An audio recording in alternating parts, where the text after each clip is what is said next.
Hi, my name is Marcy Trent Long. Welcome to Sustainable Asia.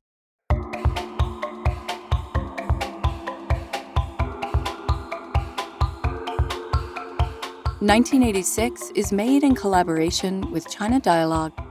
It's a 4-part podcast series about China, oceans, and fish.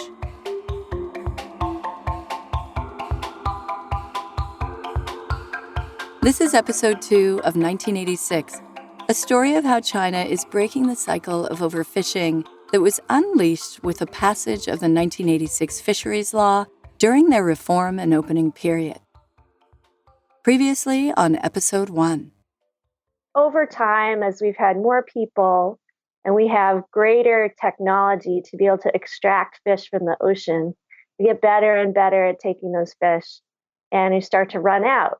The United Nations developed over many years, it took a lot of debate, something called the Law of the Sea. And what that does is it allows each country that has a coast jurisdiction out to 200 nautical miles. So China's leaders recognize that overfishing is a problem. Top leaders today in China are pushing for a number of improvements in managing fisheries sustainably. In 1986, China passed a fisheries law that privatized fishing vessels and moved China from a country of wooden boat fishing communes into the modern world of mechanized commercial fishing trawlers. Now China is by far the biggest producer and consumer of fish products globally. And since 2002, China's been the world's leading exporter of fish products. China's fishing industry, however, is increasingly the victim of its own success. Starting from 2020, fishing will be completely banned in the Yangtze River for 10 years. That was Zhou Ling from the Shanghai Jiao Tong University, describing a hard-to-believe ban on all fishing along the Yangtze River in order to revive its ecosystem. Regarded as the cradle of China's freshwater fish species, there used to be more than 30 billion fish in the 1950s. And now that number is down to less than 5% due to pollution and overfishing. Many species that live in the river are now endangered, with some on the brink of extinction. Zhou Ling spent a number of years at Stanford University doing research after her PhD from the University of Michigan. She has a unique view of how China and the West sometimes see nature differently. Like many other countries, China developed its economy with agriculture as a foundation, but the symbolism of agriculture extends well beyond the cultivation of crops. Agriculture depicts China's naturalistic view of life.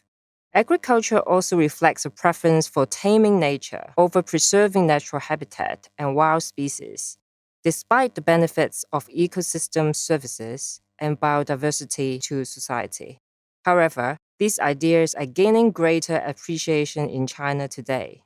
So since the Han Dynasty, fishing was the main source of livelihood on the Yangtze River basin for over 2,000 years. Chinese called it the land of fish and rice. But then came 1986 and reform.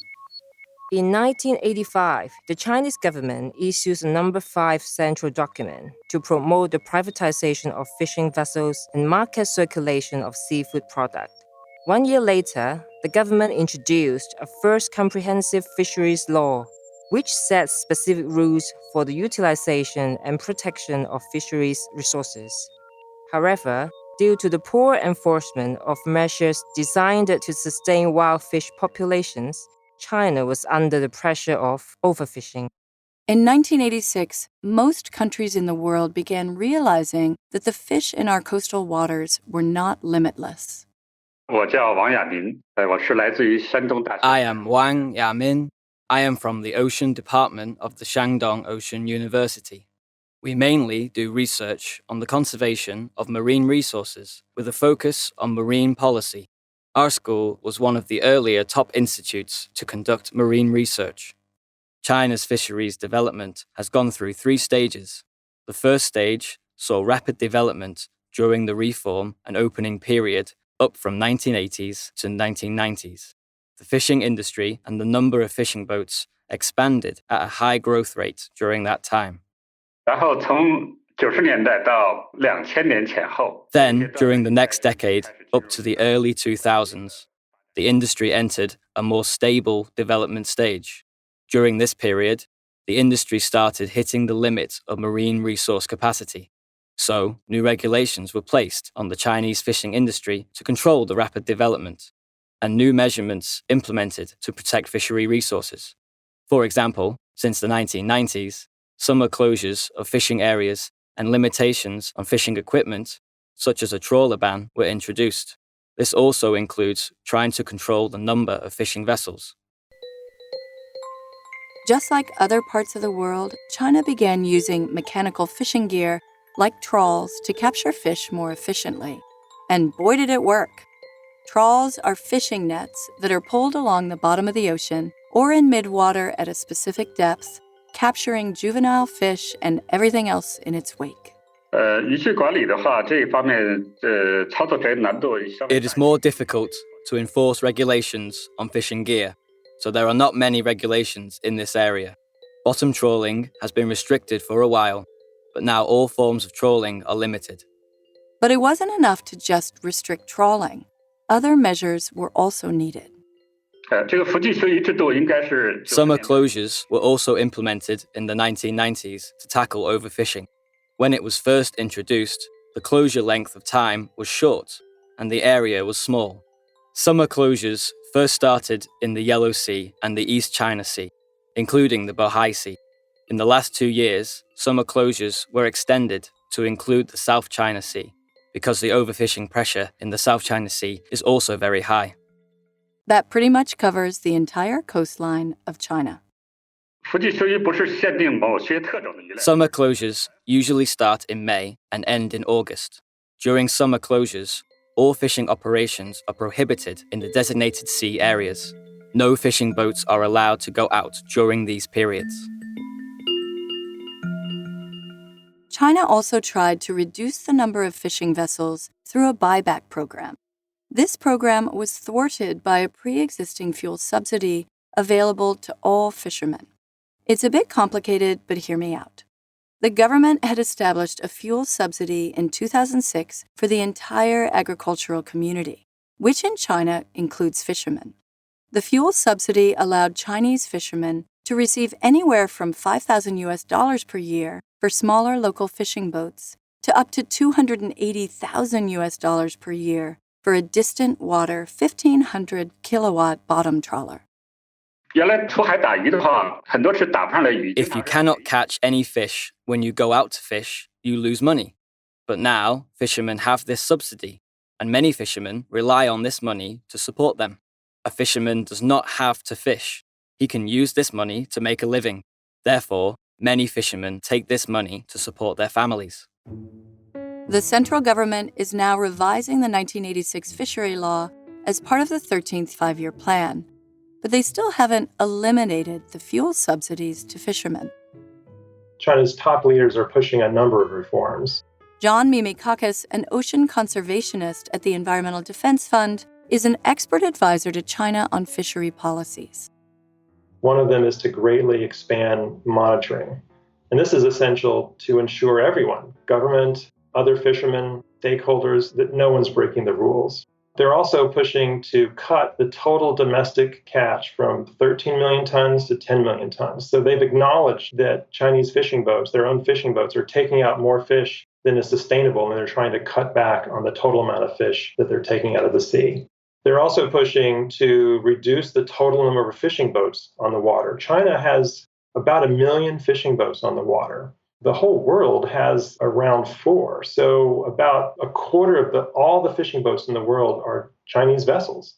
So China's trying to reduce the number of fishing boats on the water and also reduce the total power, the horsepower of all those boats. And that latter part's an effort to get around a common trick where, the industry might say, well, we're going to cut down the number of boats, but we're going to just build much, much bigger boats and we're going to get around the rules. So China's trying to circumvent those kinds of workarounds by controlling the number of boats and the total horsepower. They call it double control. And they're getting stricter with those controls. So monitoring the fishing vessels under this new double control approach works in principle, but as we learned in our earlier 8 Million podcast season, the plan and the implementation of that plan in China don't always match. And the people who is doing the implementation in the front line is the local governments or the local officials. Zhou is an ocean campaigner for Greenpeace. After spending 8 years studying environmental science at the prestigious Qingdao and Nanjing universities in China, she dedicated herself to ocean campaigns. Another challenge is whole fisheries system is broken. Sometimes they don't need to go back to the port. They can sell their fish to the reefers, and then the reefers go back to port and offload the catch. And there was no good record of the whole trading activities. Then we don't know where the fish is from. Is the fish from a legal fishing activity or is the fish from an illegal fishing activity? According to a 2014 China News report, official statistics indicated that Zhejiang province had 22,000 fishing vessels with relevant legal permits. But there were also about 12,000 more fishing vessels that were black or unregistered. We don't have a very good data collecting system. That then become a challenge to the management. Let's imagine that if every fisherman doing their fishing logs are properly on the ship, and if that fishing log is electronically, and then every fishing vessel go back to a same port to offload the catch.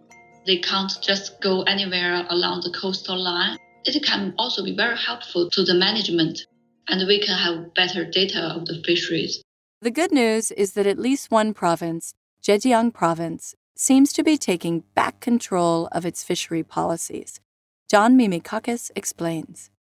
So Zhejiang is considered one of the leaders in China. Their fishing experts are considered to be quite progressive and advanced in their thinking. They are always looking to experiment to try to improve. It's Zhejiang province right now that's interested in adapting community fishing grounds. The government is going to work with that community and allow only those community members who have historical rights, say, to those fishing grounds to fish there. That means then that that community has an incentive to conserve those fish because as they do, they know that they'll reap the benefits over time.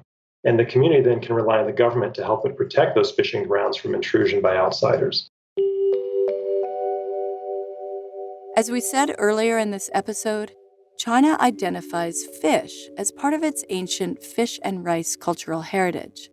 China also has 17% of the world's population and only 7% of its arable land.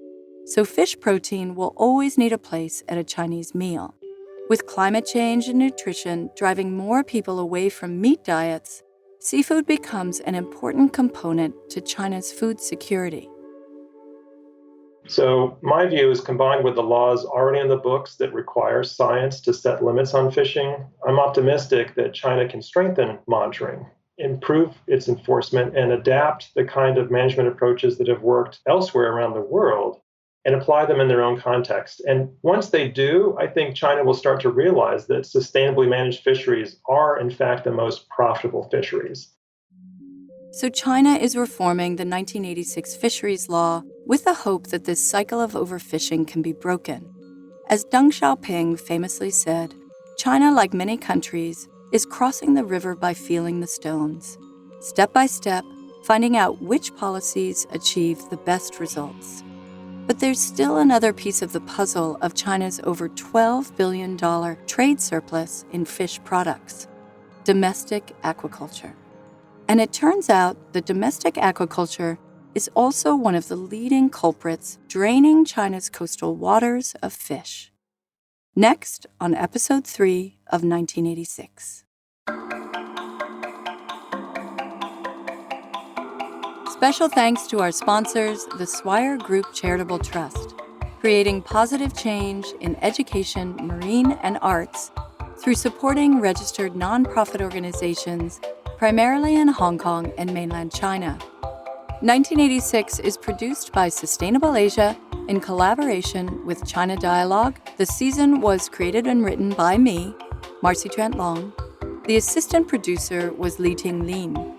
Special thanks to Oscar Lee, John Mimikakis, Sam Beckemans, Jill Baxter, and Zhang Chun.